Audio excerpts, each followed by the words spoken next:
Hello, my name is Rich Howard, owner of Architectural Builder Supply, and this video is to bring you a closer look at the Ives number 221 B10B. This is a flush pole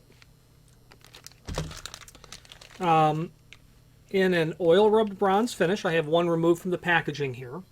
Classic 221 flush pole. 221 in my experience is just simply synonymous with that 2 1/8 round flush pole that you're going to see on residential pocket doors.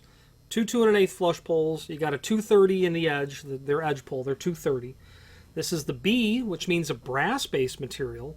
10B, which means oil-rubbed bronze. So from this part number, we know it's a 221. We know that it's made of bronze. It's actually made of brass and an oil-rubbed bronze finish. Extended information. First of all, where would you use this? Exactly in those instances where you have what would be called a pocket door. Even the term pocket door has more than one meaning, and they're very different. But a residential type pocket door, certainly one where you do not require handicap compliance. This would not be remotely handicap compliant. Door sliding in, you are obviously creating something that does not give privacy. There is no function of privacy on this, although Ives can do pocket door privacy function units. An application for this very simply might be a well, I'll tell you where I've seen it. On the south side of Chicago in a neighborhood called Beverly, there are some homes that are several decades old, mansion caliber homes, although in the 18th century definition of mansion, quite spacious, enormous rooms, wraparound porches, beautiful construction, heavy woodwork everywhere, an epically large 2 rooms separated by a wall. This wall is that opening on the home I'm thinking of was 12 foot wide, and they literally had 2 sets of tracks that came out and allowed them to close those off. I doubt that that application was original. But it could have been. A more appropriate application would be that same opening, 6 foot wide, 2 biparting pocket doors. Between these 2 large rooms, one would certainly have been a dining room, a formal dining room. The other room would have been a parlor or a sitting room, well before television. And you'd probably want to close those off if you were seating people for dinner. No privacy required. They're just closing the doors to complete the wall. Flush poles on either side, so you can move them in and out. Edge poles to pull them out of the edge of the door. That'd probably be an application. Obviously, a bathroom pocket door, something that you require privacy, you're going to need to look at some different hardware. There is a link below this video to a document called Cut Sheet, and let's take a look at that. The cut sheet gives us a technical drawing of the item. This is intended for a hole that is 2 1/8 inch diameter. This has an outside diameter of 2 7/16. 2 1/8 inch is what they would really like to see for the hole that you're drilling. And as you can see on the tape measure, it's basically 2 1/8. Features a couple of tangs that are here that, per the template, you will flare those out either manually or when you use the included nails, and you're going to need to get in there maybe with a center punch, and you can't see it because this is a dark finish. Well, you can't from the other side. You're going to need to poke that out, flare that out so that your nail can come through and secure that, and it really will serve to keep the unit in place. There's no function of pulling on it at all, just lateral movement, so it's not really going to move whatsoever. You can see that your overall is 7/16. Okay, so you don't really need to be drilling anything very deep. That's for sure. I don't see that they give us a Lower right-hand corner. I don't see that they give us a depth for mortising it. Obviously, you don't need more than ½ inch. The reason I laughed is if you look at the lower right-hand corner of the, and this is not unusual for Ives, if you look at the 6-22-54, that is the date of the publication of that document. It is literally almost 65 years old at this point. This piece of hardware has literally not changed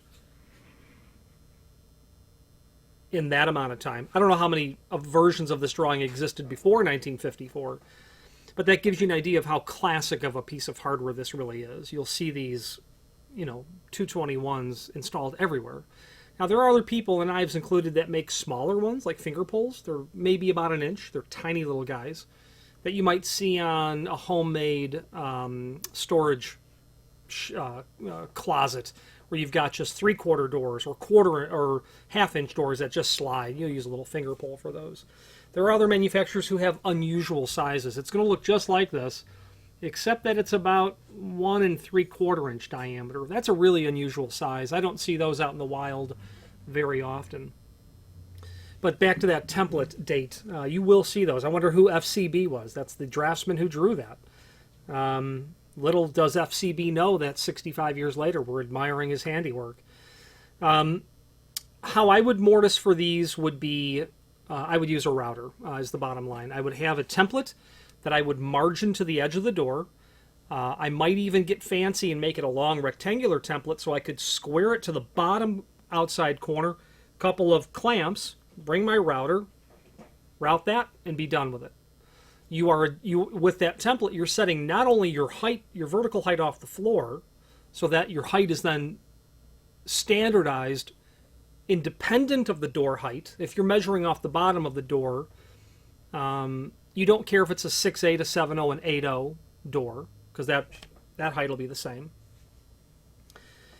But also gives you your back set. Now, before you go drilling, prepping or routing a door for these, take an audit of the rest of the openings. Where are the rest of the lock heights at? Be mindful that you want it to be the same or very close.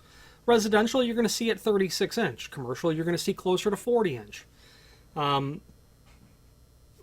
a little bit more. So a real world application of that is you might have a long hallway. You've got a couple of sliders on either side. Well, you don't want your lock heights to do this and then get to your 221 and then dip down and then back up, because it will, to anyone who spends any time in construction in any of the associated allied fields, design, architecture, material supply, might notice that, or an end user. So that's why you want to take an audit. I do like Forstner bits. I don't know if there's one so big. A Forstner bit's nice because it'll give you a flat bottom, and that's why I'm saying that a router, that it would be what I would use, because I'm going to get a flat bottom preparation. A hole saw is not going to work very elegantly. A hammer and chisel is not going to work very elegantly. A router is the woodworker's second best friend, with the caliper being the first. You can measure all that stuff. There is also a link below this video to the installation instructions, which, that document is for sure 30 years old. We've already discussed it. Drill your hole, get in there with your center punch and pop the little prongs out, drive your nails, and you'll need the center punch. Maybe not, you'll need a nail set for setting those nails in, because they're so tiny. These are brads, basically. Yeah, I would call this a brad. Finally, there is a product brochure, which is there as well. The product brochure is nice because it will show you the sister products to the 221, rectangular flush poles. I can tell you that the 22 is fairly common. That 218 is the finger pull that I mentioned earlier. That's not uncommon. The edge pull, the 230, is there. The pocket door sliding bolt, the number 42, a piece of hardware that will mystify lots of people, and we do have a video of how it's installed and what it's used for. It basically allows you to lock a pocket door that is otherwise incapable of being locked from that side. Okay, so that might work for you. You basically install it all the way at the opposite end of the door of where this would go, and you can tip it out, and if somebody tries to pull it open from the other end, that projecting part of it will bump into the jamb, and it won't slide open until it's depressed. You can't really lock somebody out without being in the room. It's like the latch cord sort of concept. In order to lock your door, you have to be home by pulling the latch cord in. It doesn't work when you're not home. Same sort of scenario. You can't lock it when you're not inside. The privacy, $9.91. Very common sort of item that will give you privacy on a sliding pocket door is there as well. Now, finally, there is a link below this video to the manufacturer's page where you can pull up not only all of the Ives products that we sell, but also a link to the manufacturer's website, as well as a link to the full product catalog. I'm quite partial to Ives, and I hope it comes through in this video, and it's because I like their products. I like their people. I'm very familiar with their products because of the amount of time that I've spent directly or indirectly selling the product line. And I'm partial to their line of pivots. They make a line of offset and center hung pivots that if you spend any time installing pivots, you'll appreciate the simplistic approach that they've brought to delivering pivots when it comes to their installation instructions.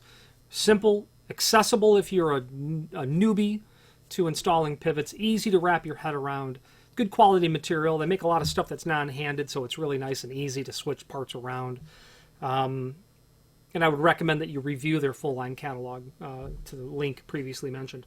Any questions on the 221 and a B10B finish? Oh, I didn't tell you the other finishes. Forgive me, really quick. B3 for polished brass, B4 for satin brass, B5 for antique brass, B10 for satin bronze, B10B oil rub bronze, B15 satin nickel, B15A for antique nickel, B26 polished chrome, B26D satin chrome is what's available in this. Thank you very much.